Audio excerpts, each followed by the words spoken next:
কুসুম দোলা কুসুম দোলা।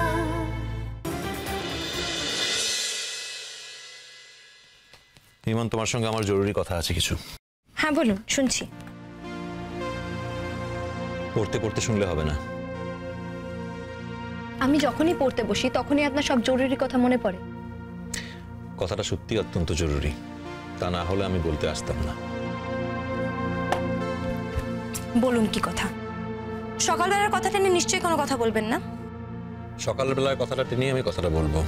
সকালের কথা ওখানেই শেষ হয়ে গেছে। তোমার হয়েছে, আমার হয়নি। আমি তো জানি আপনি কি বলবেন, সেই জন্যই আপনার আগে আমি বলে দিয়েছি।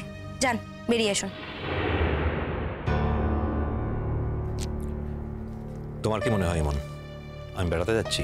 না না না না, আমি সেটা বললাম নাকি।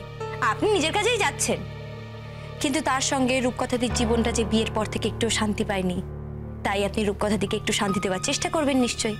আশেপাশে যা যা ঘোরার জায়গা আছে রূপকথাদিকে ঘুরিয়ে আনবেন। ভালো তো, বাড়ি থেকে তো আপনি তার অনুমতি পেয়েই গেছেন। তাহলে সমস্যাটা কোথায়?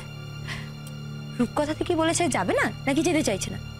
না না, সেটা কি করে হতে পারে? তাহলে ও অফিস থেকে নিশ্চয়ই ছুটি পাচ্ছেন না। তা কাজ করুন না, অফিসে একটু ভালো করে বলে দেখুন, নিশ্চয়ই পেয়ে যাবেন ছুটি। তোমার কথা শেষ হয়েছে?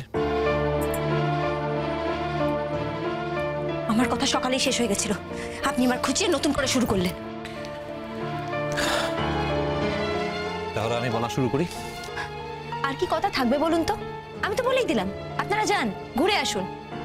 আমি আপনাদের যাওয়া নিয়ে কোনো রকম অশান্তি করব না, আর আমার অশান্তি করার কোনো কথাই নেই।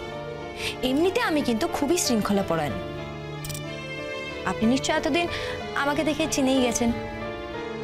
আমি খুব ভালো করে জানি আমার মার্জিনটা কোথায়, কোথায় আমাকে থেমে যেতে হবে, কোথায় আপনাকে ছেড়ে দিতে হবে।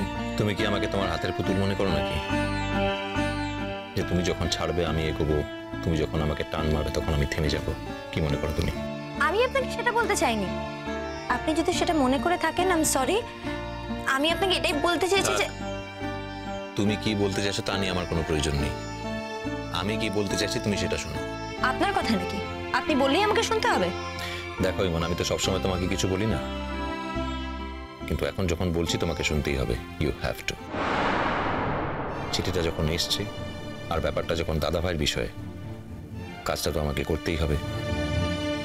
আর সেই কাজটা যখন আমাদের কাউকে দিয়ে হবে না, শুধু রূপকথাকেই করতে হবে, তাই আমি রূপকথাকে নিয়ে যাচ্ছি। এক মিনিট, আপনি কি আমাকে এক্সপ্লেনেশন দিচ্ছেন নাকি? স্ট্রেঞ্জ। আবার তুমি আমার কথার মাঝখানে কথা বলছো। আমি তোমাকে কোনোভাবে কোনো এক্সপ্লেনেশন দিতে যাচ্ছি না, যেটা ফ্যাক্ট আমি সেটাই বলার চেষ্টা করছি। আমিও তো বলছি কথা শেষ হয়ে গেছে, বলে দিলাম